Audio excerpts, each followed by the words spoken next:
I'm so happy to have Rich Ahlers here today with me on the podcast. Rich, how are you feeling today? I'm doing great, Todd. Thanks for having me on. Super excited to chat with you today.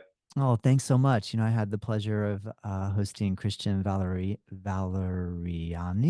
And You did I got get it. that? You Did I got get it it. right? Good, good, good. I stumbled there for a moment. Christian Yeah. Valeriani. Thank you, Christian, for introducing me to Rich. And Rich, you're involved with the WiseMen Project, in which I learned a little bit from speaking with Christian regarding men's health and creating retreats that can help men work through some issues that we have.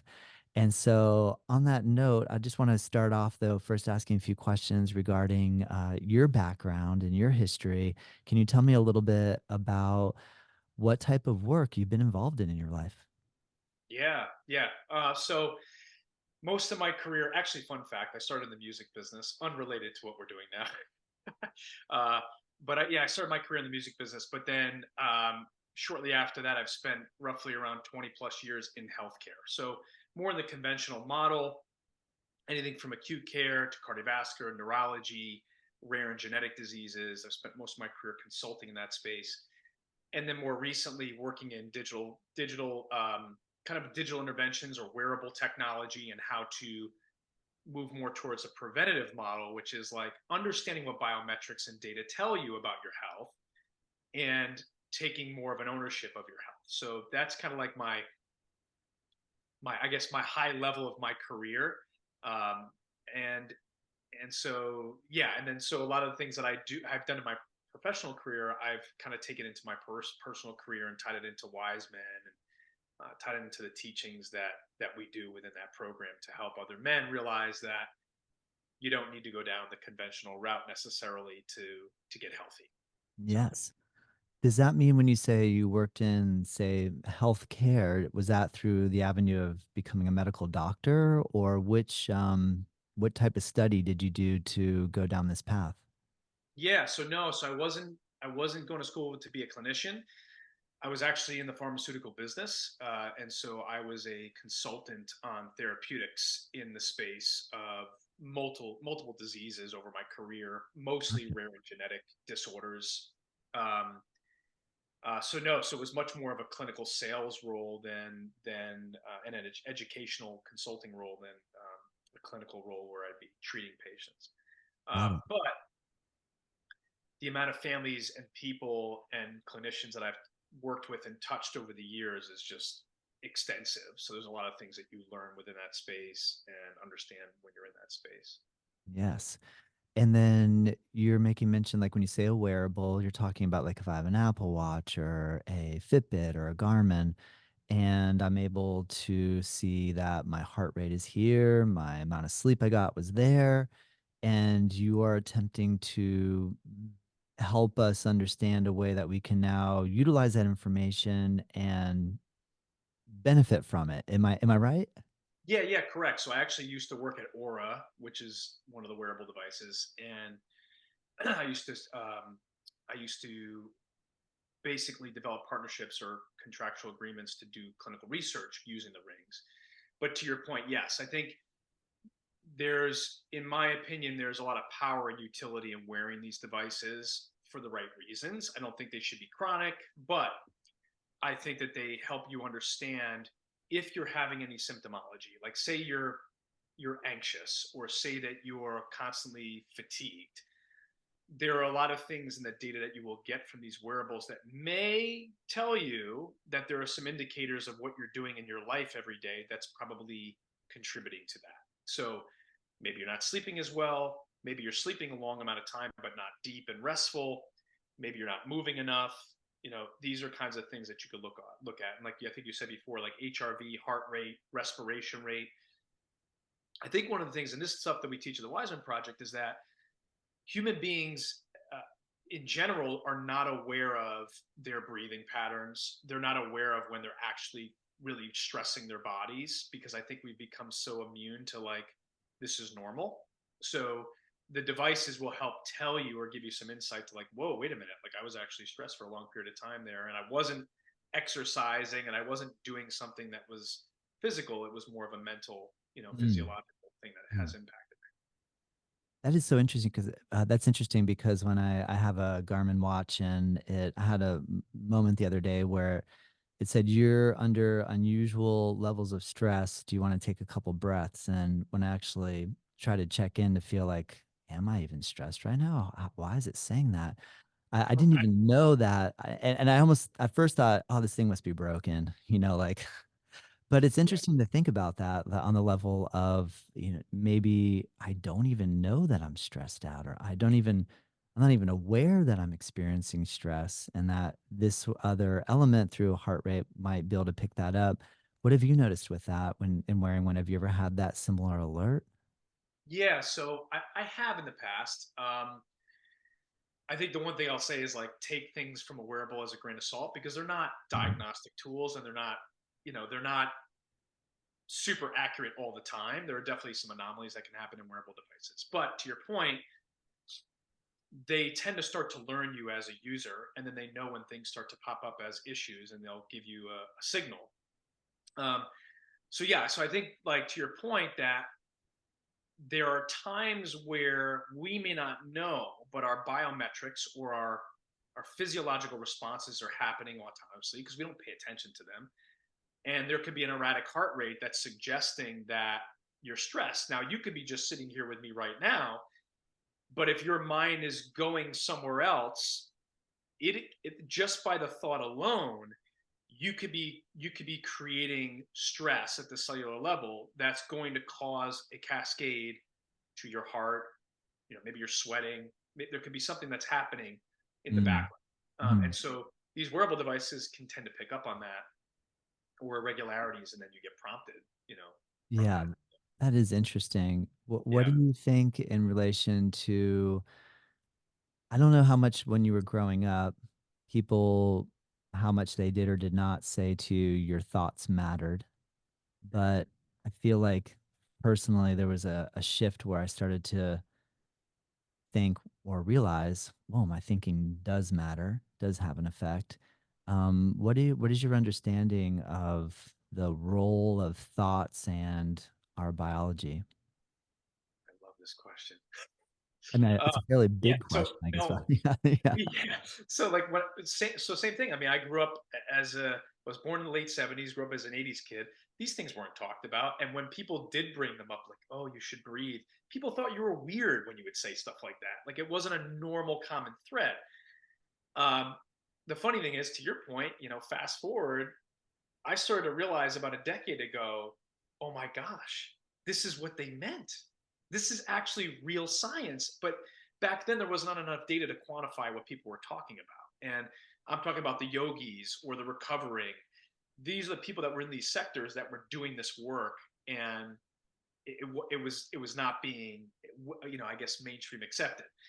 Uh, but yes, I think, number one, no, I was never taught this stuff. It was more of like, shut up and deal with it, suck it up, you know, this is life, like just get through it, stop it, snap yourself out of it. Mm, But there's much more neuroscience to thought, and there's also things that can influence thought. And so what I've learned in my practice, so I've been doing traditional martial arts since I was 6, and we do a lot of meditation and body connection and spirit. It's a lot of spiritual warrior mentality. Um, and so a lot of those things were teaching these principles, and I was too young to understand them, but I kind of started to get it later in life. Um, and then there's like the nutritional things, like things that influence, and there's experiential things like, you know, traumas and environment and all these things that can influence thought. yes. The one thing that I found so crazy though, when I looked at a lot of the research around this, because I had my own things I was trying to deal with, like as I was trying to solve my own problems, is that by the age of 7, we have already developed our our interaction and belief systems around our place on earth and in circumstances. So how we deal with things, how we think about things, how we react to things based on what is being said. Like we've already developed that lens. And that's not something we were taught as children. I wasn't taught that as a child. Mm, And the second part of it is, I think it's very fascinating, is that the old notion was that your brain is fixed, that by the age of 7, if that's who you are and you have this brain, then that's who you are, and you're never going to change it. And too bad you're stuck with it. Mm. Well, we now know over the last decade or so that that's also not true. That the brain is malleable like a muscle. You can train it. You can create new neural pathways, new neurogenesis, new grooves to encourage a new thinking pattern, a new belief system, um, or ways to respond. So, um, yeah, I'm kind of like splintering off a lot of that question, but there are a couple things I look at. It's like you have your belief of your environment, so things that you've learned in your environment growing up, your 7 years of influence, your familial influence, your social network influence, all these things that have influenced that behavior pattern or belief systems. Then you have the dietary part of it. So if you're exposed to environmental toxins, or if you're eating a less favored diet, so things that are denatured foods, chemically derived foods, GMOs, sugar, this is going to have an impact on your gut integrity. And that gut integrity is going to have a direct impact on your neurotransmitter production, which impacts brain function. So we could think we're broken just by diet alone and not realize the diet itself is what's causing the issue with the mind. Mm. Um, and then there's the things that you do to train the brain. You know, do you meditate? Do you breathe? Do you journal? How do you influence the brain? Or do you allow the brain to run on autopilot with these programs in the background and not influence the brain? I hope I'm answering that question without You getting too. are. You are. Okay. Thank you. Um, Thank you. yeah, and so the last thing, like, so so I was saying, yes, when you by the age of 7, you have this pre-programming, but we also know now we can change the pre-programming. So how do you change the pre-programming? Well, one, it's not as easy as people think it is. It does take time, but I did it for myself. I've done this work now for the last 7 or 8 years on myself intensively. And the ways that you can easily impact the mind are through food and nutrition, like I said. So if you feed it good information, then you will have the most engaged organ to do the things that you want to do with it. If you don't feed it well, it's going to be very hard to kind of change the things you want to change. The second thing is that I found is, in which we talk about this at the WiseMen Project, is that movement is one of the most powerful things to change the influence of the brain and the pathology or the pathological responses in the body. Mm. The brain influences the body influences the brain. If we allow that to happen, the body works independently of the brain, and the body dictates the feeling or emotion of the response. So hopefully I'm not losing you there with that. No, But that's good. and this is like in Joe Dispenza's work, which I follow, and he can I, verbalize this way I better than I can love eloquently. his books. Yeah, his books and He's so audio are amazing. amazing. Yes. Um, so movement, in what I've experienced through my own research and through seeing it in other people that we've done work with, is that if you move the body in a certain way, you can, one, release emotions or things that are stored in the body, which are keeping you stuck. And secondly, you start to create neurochemicals that influence the brain. And once you do that, it makes it so much easier for you to then go into the brain and start making changes on your program. Versus just, let's say you just get up in the morning and you sit down, you're like, oh, I'm going to meditate now. Might not work for certain people. If you've got a Yes. very busy brain like I do, and you're not priming it, it's going to be very hard for you to just lay down or sit down and go, okay, I'm going to meditate now with my eyes closed for 20 minutes. Yes. You're gonna probably fight your brain a little bit. Yes. So movement, I think, it's a secret sauce, I think, to priming the brain. And you're a yogi, correct? Yes. So here's what's impressive about yoga and qigong, which qigong is the Chinese version of yoga. That's the way I look at it, right? It's their version of how to prime the body like yoga does. This is the part I think that most Westerners don't get. The actual movement patterns in yoga, while they're amazing for the body, and they're great to release stored emotion and traumas and things in the fascia, and they release tension and stress and all the things that it's good for, just like qigong. What people forget is all of that is priming to influence the brain and the mind at the end of practice. Mm. The same thing goes for martial arts. You train physically, punching, kicking, training, whatever, and that's good. But the movement is what's allowing you to create that synergistic effect between body and mind. It gets the mind to neutralize. And then at the end of your practice, guess what we do in traditional martial arts? We meditate, Nice. Good right? point. So Good it's point. so movement primes the brain, and then you can go into a meditative state or a visualization state or a manifestation state. And it's so much easier to just pop into that and make influence on a program. That's a good point because you made mention that that might be the missing piece for Westerners when we're engaging in these different arts like qigong and yoga is like it sounds like you're saying when you come to the table, you're even if you were fighting the like if I'm coming to a yoga class and I think, oh, I don't have the energy, I don't have the motivation, but you get started and you start moving. If we just understand that all we have to do is start moving, and that's going to be a big part of fixing the problem. If there's Yes. a problem or we see a problem, that's really all we have to do. So I like it because it sounds like you're simplifying the the why should I get Yep. on the mat, and just it's real simple. All you have to do is move, and if you start moving, your brain is going to start working better. Yep.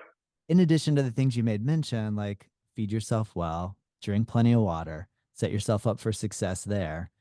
Yep. What is another component that you I feel like you made mention of proper diet, movement that has some intention. Do you feel like then somebody running out on the football field to play football, basketball, tennis, yoga, martial arts, all the same? It doesn't matter. We just got to find something that fits us well. Or do you put more emphasis on these traditions such as Qigong and yoga that has this inherent mind body awareness element that maybe isn't as readily talked about in the traditional sports that we grew up with? Right. That's a good question. I want to go back to one thing you said before that may help people Please. too. That you were saying that simplifies things is that I'm not recovering, but in recovery, there's a saying, and the saying is move a muscle, change a thought. Very simple. You don't want to move, you don't want to exercise. Guess what? Most of us don't. The primal brain doesn't want to be uncomfortable. The primal brain wants to be sedentary at times. Move a muscle, change a thought. That's kind of what you were saying before, and I wanted to just make note of that. I Yeah, think it's a I like great thing. that. I like that. Yeah, because like you said, it influences everything else. Like, yeah, you don't want to, but just get up and move. And once you start moving, guess what happens? Yes. Your heart rate goes up, the blood flow happens, your lymph moves, neurochemical, and then everything just starts to fall into a cascade where you start to feel better. But yeah, so your other question was like, what other things? So I think that I think it's very complex, right? But I think that the Western world has gotten themselves into trouble with the fact that we are obsessed with um, quick hacks, shortcuts, quick fixes. Everything I need my problems to go away now. Lack of patience, a lot of impatience and not contentment. Uh, One of the best things for me in my life was to go through the dark sides of things or to go through the really hard parts of life. As much as I hated them, that journey brought me to a much bigger pie in the sky than getting a quick fix. I think, and this is why WiseMen kind of exists in an essence, is that we become obsessed with this, that we don't want ownership for our health. We want someone else to own it. When something's wrong, we want it to go away. We don't want to do the work because it's just too painful, which, by the way, is connected to the brain and the subconscious and the programming. And someone just give me something quick so I could just go on about my life and keep doing what I'm doing, which is clearly not working for me, but I want to keep doing it because I don't want to change anything that I'm doing. Yeah. Screw this, screw you. You got to fix this, not my problem. Yeah. So Yeah. that's the biggest issue, right? Is like Mm. we're so attached to that, which is why the pharmaceutical industry is what it is because people are allowing themselves to be um, told what to do versus self-seeking to figure out like, how do I resolve my problems? So in answering your question about like sports and things, I love sports. I played a lot of sports growing up. Yes. Do I think that all sports have health benefits? Totally do. Maybe you don't want to be banging heads in football or hockey like I did, but for the most part, all physical activity as a whole is very influential for health for the body. You could tip the scale though. You can overtrain, you can overcompete, you can overdo it and have injury physically or mentally. But I think, you know, to answer your question, doing anything physical is good for the body Yes. because you're giving it a little bit of stress to become resilient in times of stress. However, I think when we think about the audience that we talk to, which is basically middle-aged men, so anybody that's probably, I don't know, late 30s to 60, they're going through something very different than maybe someone in their 20s or early 30s, which is they've experienced a lot of life, a lot of setbacks, a lot of wins, a lot of struggles, a lot of dynamics and obstacles, losses, wins, relationship problems, financial problems. So they start to have a very dynamic life. And when they have a dynamic life, they realize that going to the gym every day is not cutting it for me, Mm. or not going to the gym is not cutting it for me. Or, yeah, maybe I do that pickup game with my buddies once a week, but there's still something wrong in my life. I'm not feeling fulfilled or something, or I don't feel healthy, or I'm having health complications.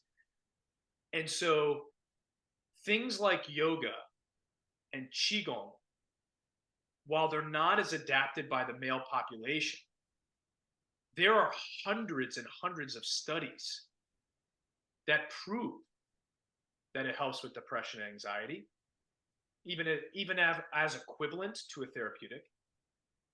It helps lower disease onset, so cardiovascular disease, metabolic dysfunction, autoimmune conditions, neurological conditions, Parkinson's, Alzheimer's, dementia. I can go on and on about almost every single ailment that yoga and qigong have been studied in to improve people's lives. Depression, isolation, right? Loneliness. So I think that there's, to answer your question long-winded, I think there's a place for these specifically in people's lives. What we do at the WiseMen Project, though, is that we don't teach them in a setting where it's dogmatic or you have to do it this way. This is how the 2,000 years of, you know, we teach it in a way where it's a mechanism, it's a movement, it's there's no restriction in order for people to adapt to it and not call it something. And they're more like men are more likely to do it if you don't call it something, you know, like sun salutation or you know Yeah. opening the great gate. They're like, what are you talking about? Like, Yes. so in a way where we teach these principles and we teach these movements, but we don't tell them you're going to go do yoga now. You're Yeah. going to do qigong now. You know, Mhm. Yeah. uh, That's but a yeah, good point. That's a good point. That brings up a lot. What do you feel the state of men's health, mental and physical, is at currently? Are we looking good? Are we not looking so good? Are there stats that can prove one way or the other? What are you noticing and studying and yeah. realizing? Uh, Men are in trouble in society today. Um, I think most people don't see it because, again, we're trained not to. In society, we're trained to escape, drink, drug, run, watch porn, gamble, you know, self destruct in any way possible, white knuckle life, and hide it from everybody. Uh, but the statistics, to your point, don't lie. You know, men are 4 times more likely to commit suicide. Um, they're more at risk for heart attacks. They're I think roughly about 60-80% of men won't even get an annual physical. So they're not even taking proactive approach to their health. They ignore it.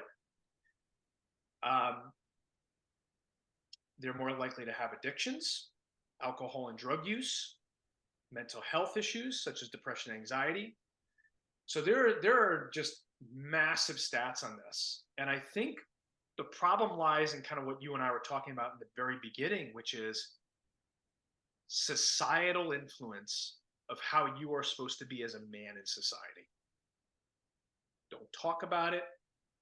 Don't talk about your problems. Don't tell anybody that you need to see a therapist.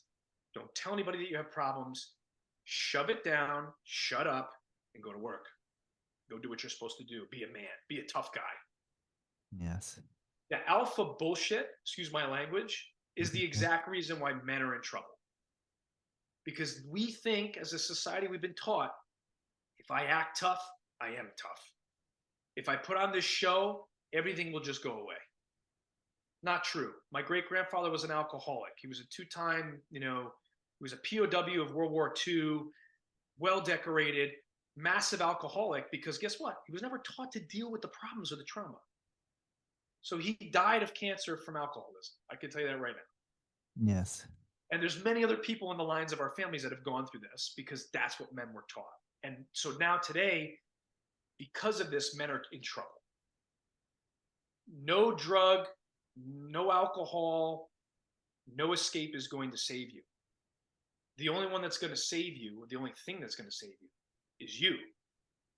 And so, we're like this. This is where you could tell I get like really serious because like Yeah, it's it good. is our mission to get men to understand that they have to wake up. Wake up. The shit's not going away. Every time you go to the doctor, if he's putting you on a drug, there's a problem. Every time you go to pick up that drink to cope with stress, there's a problem, or it's going to turn into a problem. So, yeah, men are just not in a great place in society. I could tell you that numerous people have reached out to me, PMs and DMs and texts like, "Hey, I'm struggling. Can Mhm. you help me?" Because they're at the same thing. Like they're afraid as a man to say out loud, "I need help." So the private, like in the background, is like, I need help. It's like this is a problem that we can't be open about this, and that men need to learn a better way of dealing with things. So yeah, I think men are in trouble. I think here's the good news though. I think we've seen now with like biohacking and the adoption of more yoga and breath work and the Wim Hof method and cold plunging and sauna and all the things that we're doing that look sexy and cool. Those have actually shed more light on men taking more initiative in their health. Now, it may not be as direct as maybe what we're doing, but I love the fact that there's promise, that men are starting to open up a little bit. And there's definitely some influencers out there that I've met, that I've spoken to, that are also being open about it. Michael Chernow, recovering addict, restaurateur, entrepreneur, openly talks about it. Greg Scheinman, who I've connected with, definitely makes mention of it in his book and in something that he's posting, and numerous other people, right? So I Yeah. think the good news is that we're starting to wake up and people are starting to individually talk about it. But I think the bigger thing is we've got to get communities together around this, because men are influenced by their community. Men are influenced by the people they surround themselves with. So if you surround yourself with very successful guys that are entrepreneurs or career people that are doing these things, it's going to resonate with other guys going through the same things and knowing it's okay to deal with your shit, you know? Yes. Uh, so yeah, like, Well said. Yeah. yeah, Oh yeah, man. I hear you. That's great because it gets my wheels spinning on so many different levels in relation to how important it is, everything you're saying. I applaud what you guys are doing with the Wise Men Project. It sounds really intriguing. I would love to join you guys. I mentioned that to Christian. It sounds yeah, like I'd love to it's a have you. neat program. And what do you think the women listening are thinking right now? If I would think they would be thinking, right on. If the men in my life, be it my husband, father, brother, friends, took care of themselves a little better and opened up their thoughts, emotions, feelings, and were willing to dive in a little bit, that potentially Yeah, our relationships, in whatever form they take, could improve. Yeah. Doesn't that seem obvious? It does, and I think you're right. I think you're right. I women have a lot of these things, and they're more at baseline willing to do these things. So I agree. I think every time we've ever engaged with someone, a woman, they've always said, I know somebody that could really benefit from this, and this is amazing what you guys are doing. But we also want the guys to wake up and say that themselves, right? Yeah, good point. We don't want the women trying to push guys into things because then they're probably not going to do it. But if the guys see it and realize it, that's good too. Good point. Yeah, I think you're right on. I think it's well supported. I think it's much needed. Um, and we don't do it. I guess the one thing to say is like, in case anyone's like listening to this and trying to understand like what we do, we're not therapists. We're not going to ask you to talk about your problems. Matter of fact, we find that talking about your problems makes them more your problem. Like, we don't want to focus on the problem. Maybe you focus 5 minutes on your problem, but after that, it's let us teach you in 3 days how to rewire your entire mind and system, so that when you go home, you're super equipped to take on life in a totally different way. Yes. Yeah, yeah, Great point. If I like say I get really inspired listening to you and tomorrow morning like right now we're in the New Year's resolution yeah, phase. yes, My wife and I own a yoga studio here in Florida, and we noticed like January 2nd, we're the busiest we've ever yeah, been. yeah, And which is great. Thank you, everybody. And but at the same time, sometimes it's hard to make that stick.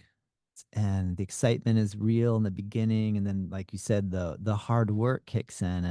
And I love that you brought up too the element of like the more I love working with YouTube and I love working with yoga online, and the more I research topics, I find that's like do it in 7 minutes. And it's like that, that movie that makes the joke about, well, what happens when the 6 minute version comes out? And then it's like, well, what about the 5 minute 4 minute abs. version? Yeah, Yeah, 4 minute apps. And and it's like quicker, faster. And I even had someone bring to my attention, and I believe in all this. I mean, I teach the same thing. I mean, because I think yeah, from the angle, sometimes people are like, I really want to get a yoga practice going, but I don't have enough time to do it. And 1 minute would be better than thinking I don't have five and not even doing 1 minute. So I do appreciate this shortened approach, but I also really appreciate what you're saying, that there needs to potentially be a shift toward wanting the more challenging route, like that whole thing of like, I yes, want the more challenging. I don't want the easy.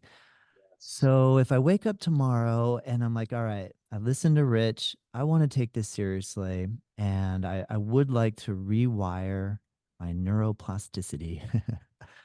And you threw out a word earlier when we got on. Was it neurogenesis? yeah. So basically, like, neural creation, like you're creating new neural pathways. Like, that's the interaction in the brain that happens. How can You're I get, creating yeah, new grooves. new grooves? How can I, what would be a good thing to do? I mean, I think I could guess what one of your answers would be, but maybe you'll have something new for me. What could I do to get that neurogenesis going and set new grooves from the time I wake up? Great question. My number one go to, because of my busy mind, is I recommend to everybody, first thing in the morning, go out for a 30-minute walk.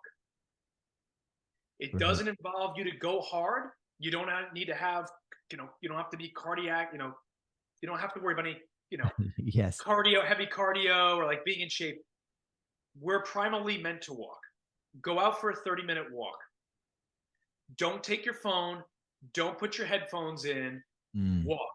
Allow the thoughts to come up. Allow all the noise to come up.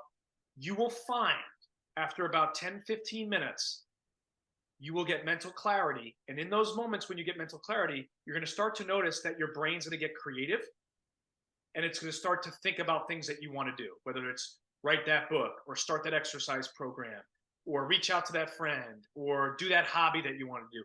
You're going to find when you walk for 30 minutes, you're going to allow your brain space and time to process the crap and leave room for creation. mm, That's one of the best ways to do it. And oh, by the way, it's movement. Like I said before, movement yeah. Yeah. is the best way to influence the brain. Great point. If I'm, say, I have a huge day, I have to normally wake up at 5, and my first battle with your thought is, but now I got to get up at 4:30. Um, don't you think it's worth it though? I mean, I know we have to get enough sleep, but what I found that when I do set my alarm that little bit earlier to niche in that time for me to actually get that walk first thing, it's so worth it.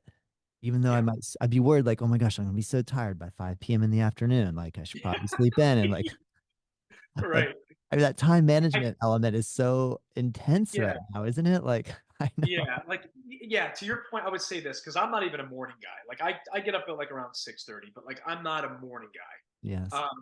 If you're someone who's a morning person and you can get up earlier, do it. If you feel like it's going to become restrictive, well, guess what? It probably doesn't fit in your life. So, to your point, what I found beneficial is you must, no matter what, schedule it in your day and in your week. I have a set routine I do every week.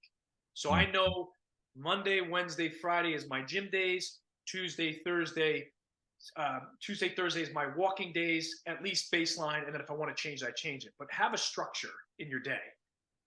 Like today, I'm going to go to the gym later because I had early stuff I had to do, but I still put it in the calendar so that my body's like, I got to go. mm, If you can't walk physically, like if you're strapped for time and you still want to get this kind of thing to happen, then my solution to that would be journal or meditate. So if you don't have time to go out, take 10 minutes and journal and meditate. And that means, journaling is an active meditation. You're getting your thoughts on paper. Meditating, you could meditate with your eyes open if you struggle with your eyes closed. And just meditating about thinking about how you want your day to go, or thinking about the one thing you want to accomplish in the week. Don't even make it like 10 things. One thing. I want to do this today. And just think about it. Think about how you're going to do it. Think about how you're going to feel. That's an easy way to do the same kind of thing as you would do when you're walking. nice. Yeah, great point. Yeah. That made me think about a concept you mentioned, Joe Dispenza. So I'll bring up something Oh, that I learned from him. Right. And I recently read Becoming Supernatural, and then the other one, How to Break the Unconscious Habit of Being Yourself, or something of that nature. And he makes mention of through the visualization process of imagining what we would like to become. And then as we're literally walking forward with our steps, that we embody that space, like almost walk into that element that we want to bring into our life, which I found really powerful in relation to what you're talking about waking up and just going for a walk. Because I yeah. found that that was a huge help for me once I started doing that. Can you speak a little bit about your thoughts around this idea? I think that idea is very powerful. Um, I almost associate it with like a sport. So if you're someone who like plays football or plays baseball, what happens when you put on the jersey and the uniform? You become someone different. Yeah. And even when I put on my karate uniform, when I put on my martial arts uniform, it it changes something in me. It's like Halloween for kids. When they put on their Halloween costume, they legit think they're that person. Yeah. And guess what? Good luck telling them they're not. Yes. So what Joe's talking about is true because the mind doesn't know the difference between thought and reality. He talks about this all the time. And I've experienced this in my own life. I've done the work. So to your point, yes, I think when you visualize yourself, I think visualization is 10xing, 100xing meditation. When you visualize yourself stepping into that character, stepping into that new identity, you're firing and wiring, as he says, you're creating neurogenesis and neural connection that is saying to the cells, I am this person now. And I'm going to act and be and behave and do as this person would do now. So if that means like I'm walking into a healthier version of myself and I look like this, and I'm 40 pounds lighter and I'm not depressed and I'm content with my life and I have these ideas I'm going to create or this business I want to run, you're going to fall right into place with that. It's going to make it much easier to do Yes. because you're believing in becoming that character, that costume, that entity. That's cool. And Uh, he yeah. talks about this too, like in his other work, a lot of his work, which is this is really hard for people to understand, and you got to kind of do the work. But he talks about in order for you to change anything in your life, you must forget the person you are now. You have to change the identity. So, and this is where it gets tough. Like we could talk about this for like probably another hour because the Or more. minute you, Yeah. what's that? Or more. Yeah. Or more. The Yeah. minute you do that, a lot of things change for you, for your relationships, for the way that you look at life. So it is a massive thing. But he talks about it. In order to change your health or the things that you want or anything, you have to change the identity because the identity is being influenced by the ego and the perceptions and the beliefs of the person that was 7 years old or younger that you never addressed. So you got to just shed the skin like kids do when they put the costume on, you know. Great point. What is something, Rich, that you, in doing this sort of meditative and visualization work, realize was maybe one of the main grooves implanted in you between age 0 to 7? Did you have any memories that came back of like, gosh, I Yeah. remember my dad doing this or my mom doing that? Was there anything that you came in touch with that helped you to change that setting a little bit? Yeah, so you asked me like specific things that I remember as a kid that were like holding me back. If you're okay talking about it. Oh Yeah. yeah, God, Yeah. yeah. So I yeah. uh yeah, I think that for me it was like low self-worth. Um and I always felt, I guess the word that always came up for me was stupid. Like I always felt stupid. And that's because of my environment. Like if I didn't get the grade that somebody wanted me to get, or if I didn't understand the question, and I like the teacher got upset with me, like these are things that formulated this belief system that I was stupid. Or I wasn't interested in a class because school, don't get me started on school today, but like school told me I had to learn this. And so I must know it. I must get a good grade. And if I don't, I'm not smart. These are things that influence me. And so to answer the second part of your question, those were things that I resolved through meditative practice, through movement practice, through journaling, through reading and researching and understanding. And actually, what came out of it was I became smart in those, even just in those instances, because I was becoming well read, becoming well researched, because I was working in clinical fields. I was like, wait a minute, like I know more than most people know about this stuff. Like, and I didn't go to school for it. And I didn't. So that's kind of one of the things that I did was like, got real with myself and was like, is this a fabricated belief or is this a truth? Mm, That's the question I would say to anybody. mm, If you think you're not good enough, which is usually the most common threat for most people is I'm not good enough. But whatever it is for you, ask yourself the question, is this true? Or did somebody plant that programming in me? Or some bodies, people, multiple experiences? Ask that question. great point. Great question. That's what I started doing. I was like, oh shit, Yeah. Yeah. these are not me. This is No, not true. I This is see. what I want to be Yeah. true. Yeah. I see how important that is. Yeah. Like, I'll give you another example. So I'm in my master's. I had to pause my master's degree for human nutrition, integrative nutrition, because I got too much going on in my life. But I never thought I was a good writer because in English class growing up, I was horrible. I never got good grades. I didn't understand it. I was like, why am I not getting this right? Fast forward, I'm in my master's class, for the last like year, and I'm writing papers, and my teachers are writing me back saying, "Oh my gosh, your writing is so captivating. Mm. I love what you wrote. I couldn't wait to read more. I want you to finish the paper. I want you to write more about it." Like I was getting all these positive responses, and I'm like sitting there going, "I suck at English. I suck at writing, but do I?" Yes. So it's like, I guess like what I'm saying is like sometimes you also have to be doing things that you love to come out and shine. You Mm. know, being told something to do may not make you do well.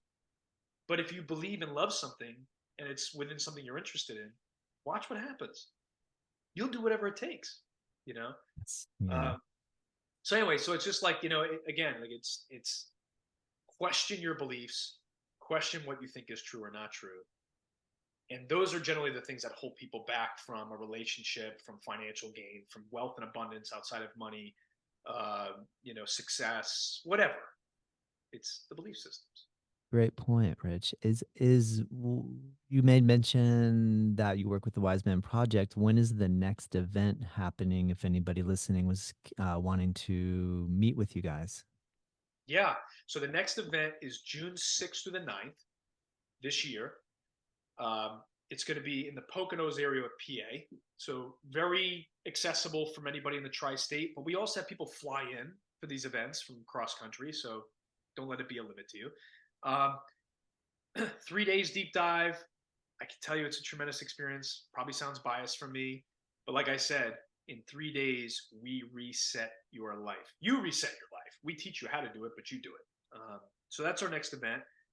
And then we also, for people that can't access us, which I think you might be asking me this, and I was going to jump the gun on you.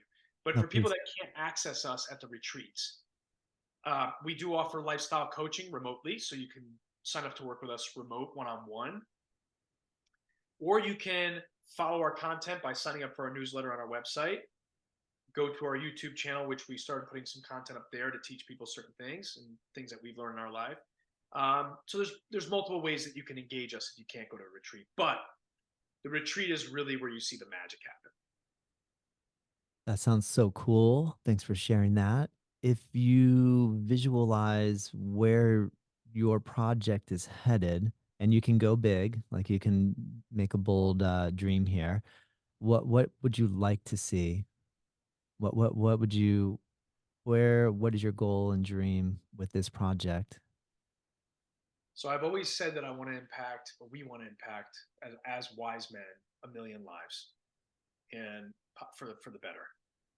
So I see that the way that that happens is I see that we are doing not only more events, but I think we're doing more community outreach, we're doing more presentations, we're doing more podcasting, we're doing more writing, maybe even do some courses to teach people remotely how they can tap into that at a fair price.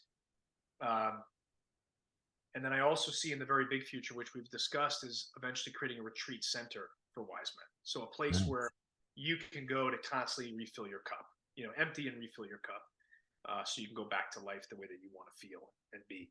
Very So cool. that's Like that, like having that's an really ongoing program, like where weekend after weekend type of thing, where it's a place that people can visit and you have a home base where yeah, yeah. There's something where would going that on. be?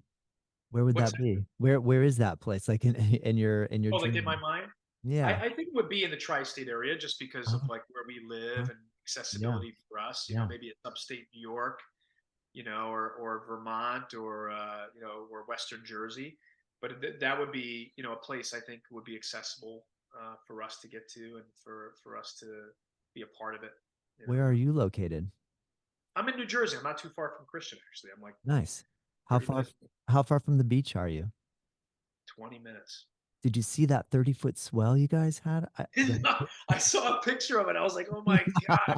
There was a picture of a guy like surfing it, and I'm like, okay, no, like I would never do that. No, like Oh my gosh. I know, and how cold it would be this time of the year. I mean, just to have just your face showing and your hands and feet completely covered, I can't even imagine. It looked absolutely amazing.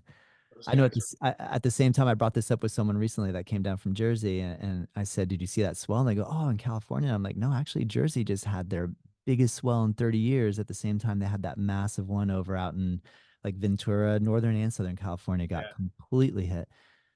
That's yeah, cool, man. it was And then crazy. I do want to And ask you a quick question about the music industry. You said you worked yeah, in the music industry on to what capacity? As a recording engineer, as a musician? What was the I wish.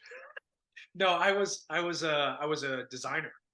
So I nice? was a creative designer. So I used to do album covers, merchandise designs, web and collateral, and So I worked. I was in jazz and classics for a while.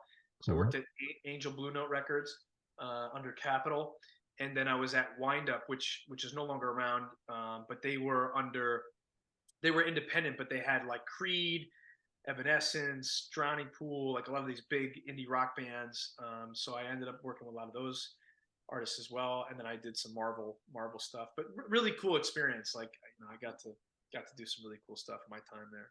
Nice. Are you still working on the graphic design level digitally, or have you kind of stepped away from that? What is your role in that field currently? Yeah, I stepped away. For years I ran a design business. Like I went off and ran a design business, but COVID actually took that business out, unfortunately. So it went from doing really well to just like shutting down. So I no longer do it. However, it's funny you bring this up because I recently came across a bunch of art that I've created that I never used, and I'm starting to think about, do I want to sell this artwork on merchandise for people?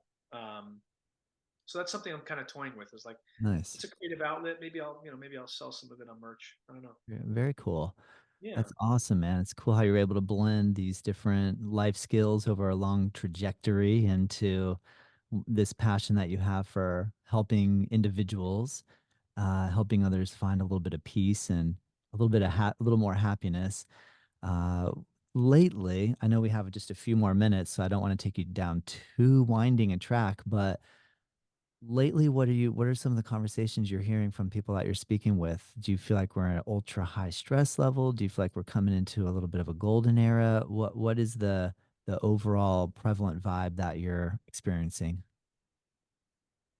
I think there's like a honeymoon phase from post COVID, Mm, but I think there's a lot of suffering and silence beneath the surface. mm, I think we are when I look at it from a clinical level. So even in my professional life, when I look at what's happening, there are, I don't even know, countless amount of digital therapeutics, which are app-based programs to help people with mental health that are coming out on a monthly basis. I mean, it's just crazy how many things are coming out.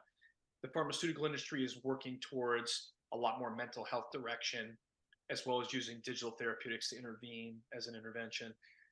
So I don't think we're out of the woods. I actually think we're feeling the ripple effect of what happened in COVID. It's kind of like the long haul, like the aftermath.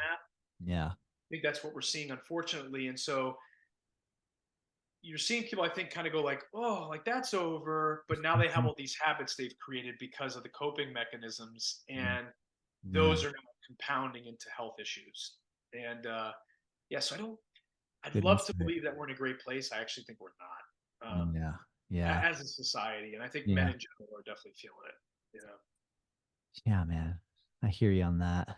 but Yes, there's people but like thank you. there's people Yeah. like you, there's people like you, people like me, people like Christian, and tons of other great people out there that are providing doorways for people to find and go into and find their place, and how to get through some of it. So I agree. On that note, in our attempt to close our conversation, would you be willing to give us one final pep talk? yeah, sure, I'm good I at think it's being needed. I like the way you are.